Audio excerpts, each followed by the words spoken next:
Hello cowboy, bienvenue sur la dernière de JCO TV. Yeah. On va les retrouver ces bêtes cornes, c'est le vieux Peabody qui possédait cette terre. En avant, fidèle destrier, on y va. Je fais bien le...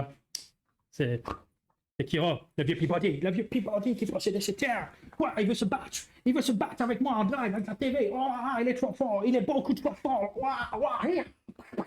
Ah.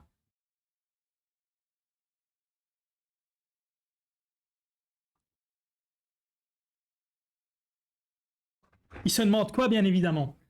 Aujourd'hui, je te parle de quoi? Je te parle de la crypte de Sedlec. Ah non, ça c'était la semaine dernière. Je te parle des chariots de l'Ouest. Les chariots de l'Ouest. Eh oui, les chariots de l'Ouest. Un jeu pour 2 joueurs attention, on s'accroche, de Steve Armini, Danny Devine et Paul Kluka. Rien que ça, 18 cartes, 19 cartes, 3 mecs. Donc le rêve reste possible pour moi de créer un jour un jeu de 4 cartes, peut-être 5 cartes, 6 cartes du coup. Il y a moyen pour un jeu de 6 cartes. Objectif lancé, un scénario SDAJCO TV, pourquoi pas, en 6 cartes. Le défi est lancé. Et donc que dire, que faire dans les chariots de l'Ouest? C'était un peu rock'n'roll comme intro, je m'en excuse, mais tu sais bien où tu es tombé. Hein. Dans les chariots de l'Ouest, c'est un jeu pour 2 joueurs où, en gros, tu as un tableau building à nouveau. Hein, donc, c'est quelque chose où tu vas devoir essayer de connecter tes cartes. Là, je les mets un peu n'importe comment pour arriver à un tableau final cohérent, on espère pour toi. De base, le jeu vient qu'une carte, la 19e carte, qui est le scoring de base, qui est propre, un peu comme à Propolis, où selon une zone d'un certain type, le plus étendu possible, tu vas marquer autant de points, un point par carte dans cette zone. Donc imaginons qu'on a ici, je vais parler en termes de couleurs, ce sera beaucoup plus simple. Tu as 6 couleurs dans le jeu. Tu as 6 couleurs dans le jeu. Tu as le gris, qui en gros sont les montagnes. Tu as le rouge-orange, rouge-orangé, qui est je ne sais plus quoi, genre peut-être un peu des champs ou ce genre de choses. Et encore, je ne suis pas sûr. Peut-être des marais, on va dire. Tu as le bleu clair, qui est la neige. Tu as la mer en bleu foncé. Tu as le jaune, qui est peut-être bien justement les champs ou le désert. Et tu as, je pense qu'on a tout. Est-ce qu'on a tout dit? Et tu as le vert en forêt. Et donc, tu as ces 6 cartes, ces 6 couleurs, que tu vas devoir essayer d'agencer de base pour essayer de faire les territoires de ces couleurs-là les plus longs possibles et les plus hauts possibles. Et donc voilà. Le principe du jeu, ça va être assez sympa, c'est qu'il faut créer ce tableau, mais il y a une façon d'aller chercher les cartes. Tu ne peux pas les prendre comme tu veux, tu ne commences pas avec une main, donc je vais te faire une petite mise en place et tu vas tout de suite comprendre de quoi il en retourne.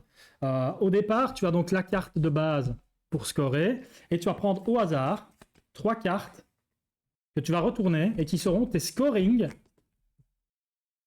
les façons de marquer des points pour la partie. Donc tu as la façon classique de base qui est de former les plus grands territoires et ton plus grand territoire de cette couleur-là marquera autant de points, 1 point par carte dans ce territoire. Si tu as 2 territoires de la même couleur ex aequo à 4 et 4 par exemple, tu n'en marqueras qu'un.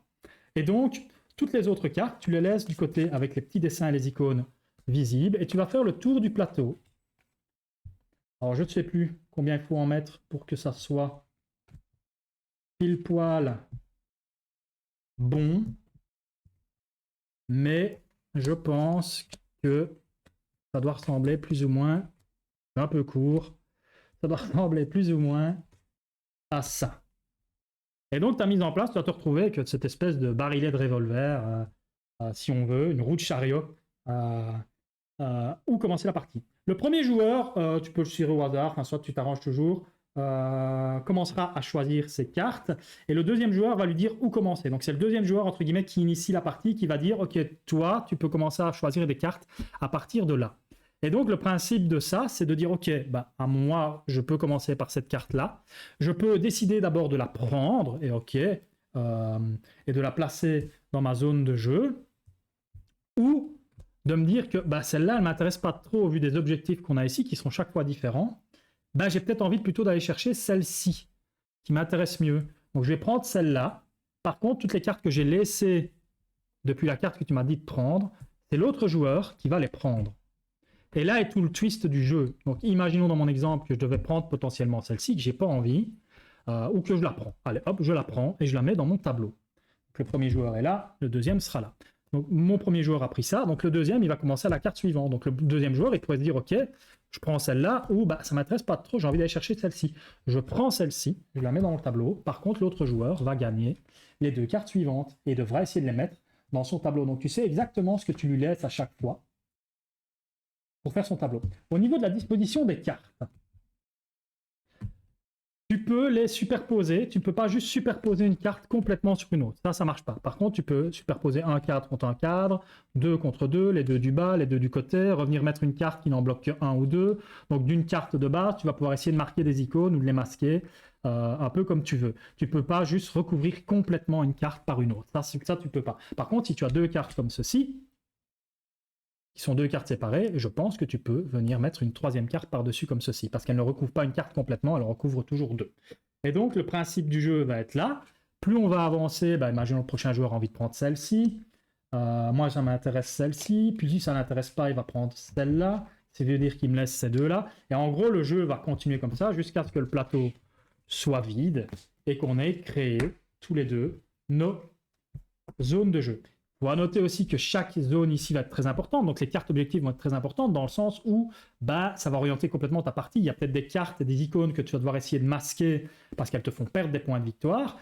A contrario, il y a peut-être des icônes que tu vas devoir être présente ou essayer de mettre, par exemple, ton bétail à côté ou autour de ton chariot, ce qui veut dire que, ou tes bouteilles à côté de tes revolvers. Donc toutes les cartes objectives vont jouer là-dessus et vont potentiellement te faire perdre des points ou gagner des points. 2 points par pioche qui se trouve adjacente à un territoire de montagne. Donc si j'arrive à avoir de symbole pioche, le dessin pioche à côté d'une montagne en gris, par pioche que je vais réussir à mettre à côté des montagnes, je vais marquer 2 points. Donc tout le jeu va se baser sur un mix entre icônes et couleurs et territoires à voir, à essayer de bien faire coulisser ou à masquer de temps en temps. Et donc c'est vraiment un jeu très malin au niveau du placement des cartes objectifs. Ça peut être un petit peu swingy, hein, donc il peut y avoir des choses qui sont très compliquées. Les parties peuvent être un peu plus compliquées pour un joueur que l'autre, mais je trouve que le design est super intéressant. Le design est super intéressant. Et donc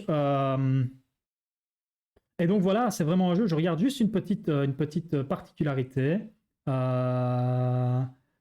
Posez la fin seulement, ta première carte, tu la poses simplement en jeu. Chaque fois que vous piochez une nouvelle carte, vous devez la placer de manière à ce qu'elle soit, je regarde juste si on peut... Donc tu ne peux pas les mettre en diagonale, c'est bien ça que je regardais.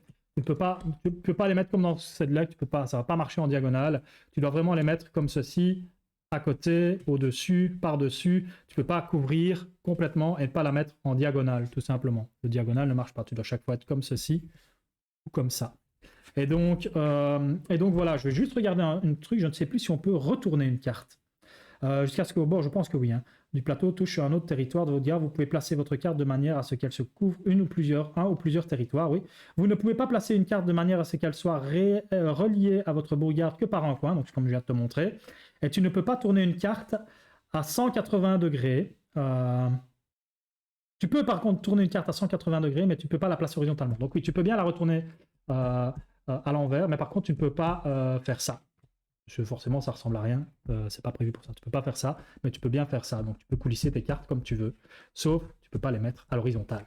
Et donc voilà, ça c'était les 2 points que je voulais revérifier. Mais c'est vraiment un jeu très très malin. Très très simple dans son design, mais assez complexe dans sa façon d'être joué selon les objectifs que tu vas avoir. Les objectifs ne sont pas tous égaux non plus.